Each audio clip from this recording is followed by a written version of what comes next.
Hello viewers, welcome back to medicine with chips. आज का जो हमारा क्वेश्चन है वो है मैकेनिज्म ऑफ हाइपोवॉल्यूमिक शॉक।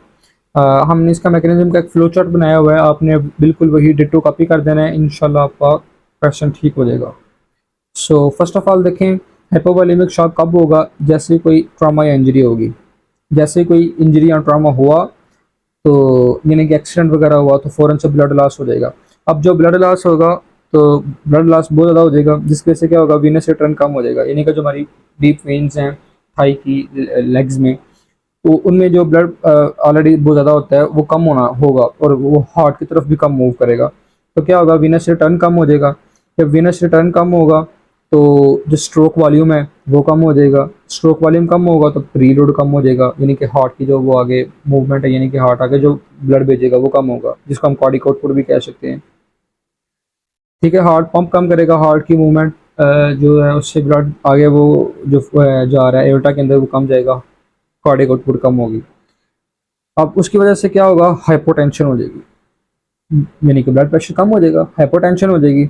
और हाइपोटेंशन की वजह से क्या होगी कि जो आगे टिश्यूज़ हैं उन तक जब ब्लड प्रेशर कम है तो आगे टिश्यूज़ तक ब्लड कम जा रहा है। जब ब्लड कम जा रहा है तो ऑक्सीजन कम हो रही है, ऑक्सीजन कम हो रही है तो टिश्यूज़ को ऑक्सीजन नहीं मिल रही, तो टिश्यू हाइपोक्सिया हो जाएगा। अभी तक देखें, पिछली चीज़ों को रिलेट करें।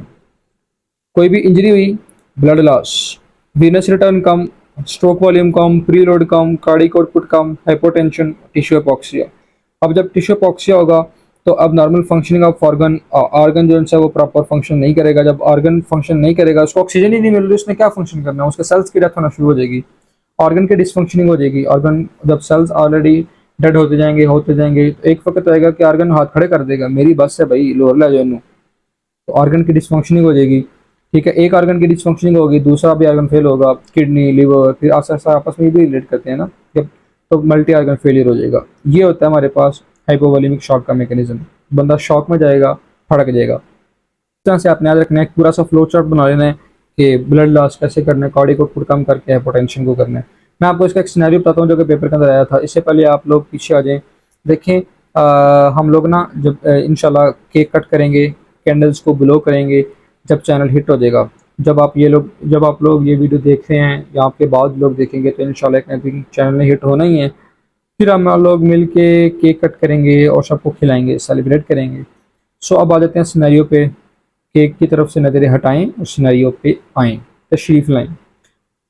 A 40-year-old firefighter emerges from a burning house with a third-degree burn over 70% body, यानी कि एक की जगह आग लग गई घर के अंदर, तो थर्ड डिग्री बर्न हुआ, 70% बॉडी बर्न हो गई है। तो शॉक कौन सा होगा? हाइपोवॉल्यूमिक शॉक होगा, क्योंकि जैसे ही उसको आग लगी है तो ये वाला फॉरन मैकेनिज्म स्टार्ट हो जाएगा कि यानी कि इंजरी एंड ट्रॉमा हो गया, फॉरन से ब्लड लॉस कम, वीनस रिटर्न कम, स्ट्रोक वॉल्यूम कम, preload, cardiac output, hypotension, hypoxia, organ failure, organ dysfunctioning, multi organ failure, ये आपने करा के हाइपोवॉल्यूमिक शॉक से बंदा मार देना।